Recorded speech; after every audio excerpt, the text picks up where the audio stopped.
Trying something a little bit different this time where I'm going to actually try to post two videos regarding whatever I'm talking about here. Maybe this is a little special because this is a Cremina and Maximatic, but I wanted to start off by posting a POV brewing video, just me using the machines. In the following days, I would like it if people could leave questions, leave comments, leave any sort of interest you have about these machines, about anything I show off, and I'll try to address them in the full dedicated video. I want to source a lot of that interest, a lot of that passion, whatever you guys want to hear about products or machines that I'm using.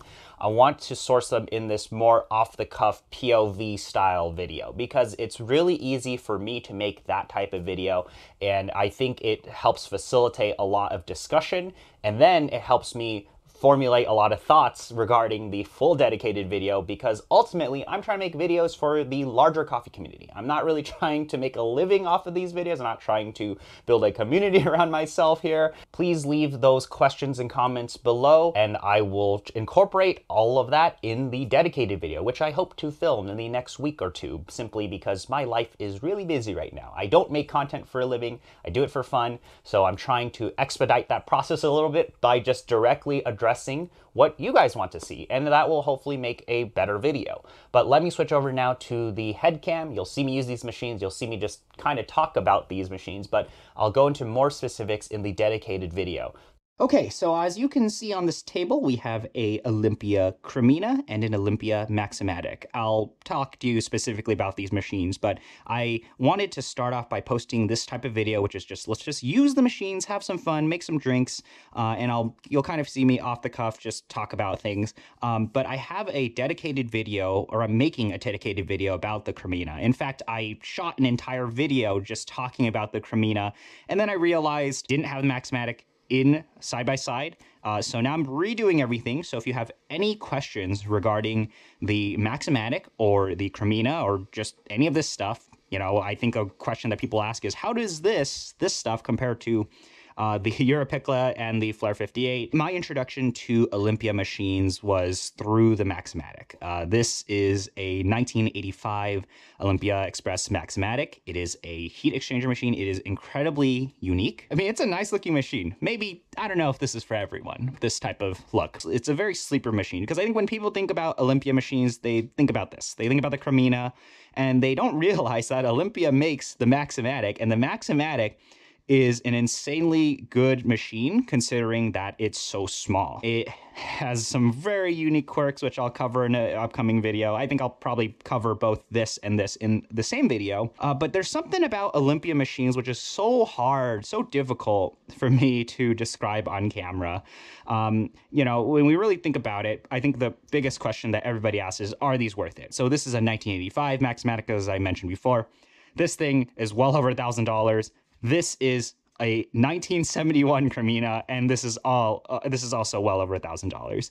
And when you consider the age, I think that is what is very interesting, is that these are super old machines, obviously, vintage, but they withstood time. If you know anything about Olympia machines, you'll notice that the designs of these machines have not changed in over 50 years, and that is quite amazing. That really shows that whatever they came up with back in the 50s to 70s has withstood this test of time. And there really have only been about 3 to 4 Cremina models over like 60, 70 years. And the same thing can be said about the Maximatic. They look exactly the same. And of course, their performance is all top notch. Both portafilters are 49 millimeters. I have the stock basket in both of these. I do think from somewhere reading up that you do need to do some sort of modifications to baskets if you're trying to use it on Maximatic versus the Cremina. They're not like super interchangeable. But for today, we're just going to be making some iced drinks. I'm not going to steam any milk at all because it is incredibly hot right now. For those of you curious about the steam performance, which is what I will be talking about, I'll be talking about the steam performance of mainly the Cremina in my Cremina video, and I'll be comparing this, of course, to the Europiccola, because everybody asks, oh, what is the difference between the Cremina and Europiccola? Is it worth the money for you to spend, like, this thing is 4 to 10 times more expensive than a Europiccola. Is it worth the money? I'll sort of try to address that, but let's go over steaming performance real quick, because obviously there is no like, oh, turn it on to steam mode and whatnot. You just open the valves, the steam wand valves on both these machines. Both of these, considering the size, they have massive steaming performance. Like, let me bring this down here again. Look at that. That's crazy. Look how small this machine is. Same thing with this. A lot of steaming performance, though this is a HX machine, and you do actually have to, I don't know if you can see this, there's a little water level here. You do actually have to fill the boiler, and there's a reservoir. I'll try to address this in the dedicated video, but the Maximatic is a kind of a wonky HX machine. Even to the current model, you have to fill up water on here. But before we start making drinks, and of course I'm making some ice drinks because it's really hot outside, if you look at this, this is something to get hyped about. This is a boiler cap, a special boiler cap or breaker valve something. It's not the standard style here. And what's really cool on this Cremina, obviously this Cremina is a little modified, a little fancy. I'll talk about that in the dedicated Cremina video. You can already pick things out, of course, is that you do not need to bleed false pressure on this guy. Unlike the Europiccola, you have to let some water out through the steam valve. You just let this run. And what's cool about this, and actually the coolest thing about the Cremina, and I'll start prepping some pucks here. What's really cool about the Cremina is actually the fact that you can kind of just leave this thing on. It doesn't have a PID. It's not temperature. It's not super temperature stable, but it's much more stable than even my post-millennium Europiccola, in my opinion. I think it's just definitely way more temp stable. I can feel confident leaving this thing on. And yeah, I find it pretty unique to say that. So anyway, we're going to be pulling some black and white coffee today. This is just, this is kind of old actually, but it's been sitting around for a while. I've been enjoying it. So hopefully these shots will look fairly pretty. But as you can see, I'm using a hand grinder today. And if you can guess what hand grinder this is, I'll give you a prize. No, this is a Helor Flux. This is a 71 millimeter Titan hand grinder. I also have the Orphan Espresso Pharos, and I'll be making a video talking about the Pharos and the Flux here in the near future. But I'm using a Titan hand grinder with 71 millimeter conical burrs, and I am grinding it with my hands. Wow, so cool. But anyway, I put in 13.2 grams. There's about 0.1, 0.2 grams of retention in this grinder, but it's very minuscule. And I'm going to pull 13 grams in this, maybe 14 grams in this, and hopefully this is relatively dialed in. But but depending on how dialed in this is, I'll kind of just on the fly pick a pressure profile to use because I can actually see what my pressure gauge is. I've turned the Cremina on a little, and I don't know if you can see this, but the temperature strip here says 70, 75. You can also, of course, give it a little dry pump or let some water through it, of course, and we can bring the group head temperature up just a little. I like it to be in that 80, 85-ish area, whereas the Maximatic, this guy's been on a little bit, but we can also flush some water through that as well. Let's go with the Cremina, because I think the Cremina is really fun. So this is the stock 14-gram basket here. And I'm just going to prep a puck here. What's really cool about the Helor Flux is these grounds are so nice and fluffy. Okay, maybe I put in a little more. I wasn't fully paying attention. So 13.4 grams, maybe a little bit of exchange from before, but not a big deal.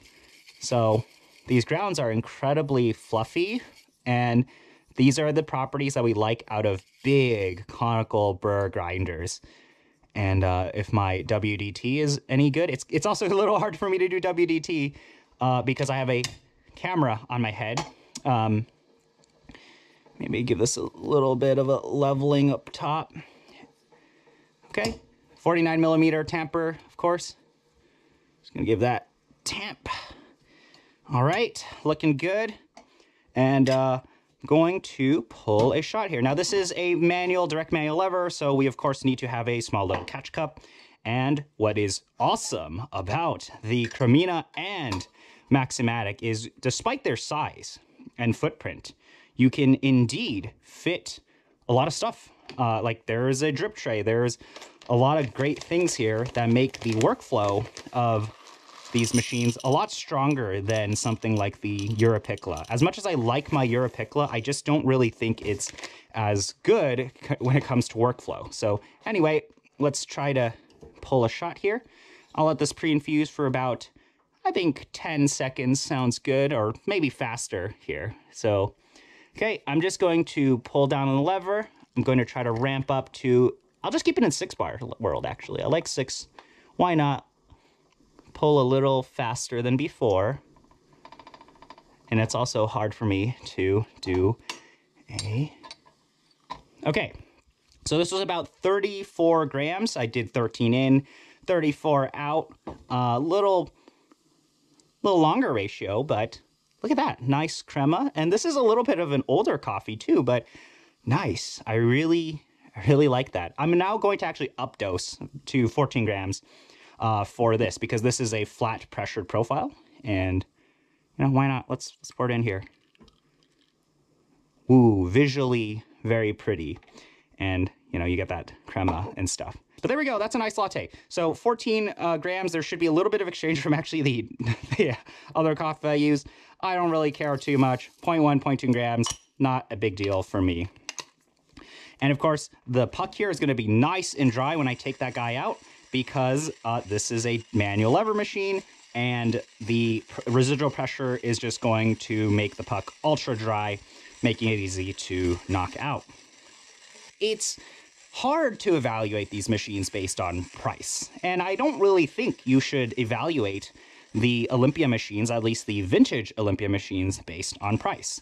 You should really evaluate them based on feeling, and unfortunately, you need to try these machines to figure it out if it's right for you. For me, it's really difficult to describe what my fun is worth, or how fun, you know, my enjoyment of machines. Like, how do I describe and put a dollar value on that? That's really difficult. And I think that's the thing, is that's how you should think about something like the Cremina and Maximatic, at least the vintage models, is that you absolutely can use them for a utilitarian purpose, and you can make great coffee with them. But there's something about these machines that just is so hard to describe. It's so hard to put a dollar value on. Like, for me, if I try, it's joy, it's happiness. I have a smile on my face. You cannot believe how happy I am to have both a Cremina and Maximatic next to each other. And they're very close in terms of generations as well. I have so much fun with these machines, and I can't put a dollar value on that. And of course, it's worth it. If you can afford one of these, I think it's just worth trying. It's so hard to just, like, how much is your fun worth, right? That's it's difficult to answer that. Ooh, okay, let me get down here. Hopefully my prep is somewhat okay. All right. Little spurts because my prep could be a little bit better. I probably also dosed this a little bit too high. I probably should have kept it around 13 grams instead of 14 grams. Also, anyway, not the prettiest shot out there, but it's passable for something like this Americano that we'll be making, which is just basically, you know. You see there, the residual pressure came out. So that didn't go as planned. I also did use the same exact grind size as this machine, which probably wasn't the right choice. But, you know, it's messy. But, you know, here's the thing. Some of these true espresso nerds are going to be like, that was a terrible shot. You should just toss it. Here's what I'll say about this is, I admit I didn't pull a really great shot there. And this is a great example here. All right, that wasn't a pretty shot, but you know what? I don't really care. I don't care, because me just flipping a switch on here and making a drink on this machine was very, very fun.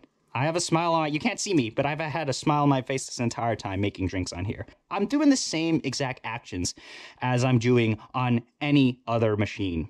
But there's something about these machines, there's some vibe I'm getting, like, I don't know. I have so much difficulty describing this. is that it's fun. It's so much fun for me to use. And all right, not the prettiest looking puck. This puck should be a lot drier, but you know, one has 13 grams, one has 14 grams, you know, literally more coffee in this one. Here are my drinks. They probably will taste fine because they're diluted, even though the Maximatic shot looked very bad. But I don't really care if it's bad because I had fun using this machine. I had fun using this machine, and the end results can be great. If I just dialed in this a little bit better, it would be great. This was really dialed in, which is awesome. I had fun using the Maximatic. I had fun using the Cremina. The end results I could care less about because it's the journey to get there, and you'll see me talk about that all day in the dedicated video. But please leave any questions and comments about these machines, and I will try to address them in the full dedicated video. I'll be talking about the specific models of this. There isn't a lot of history out there, or documented history at least, with these Olympia machines, so I'm going to try my best. I'm not an espresso machine historian here. Please ask any questions you have about these machines because they're so fun to talk about. They're so fun to use, and I want to show you guys these machines. I want to answer those questions. I want to serve as a resource because it's so fun. You can't see my face right now, but I am smiling. I'm having so much fun using these machines. And yeah, thanks for spending the time. I'll see you really soon.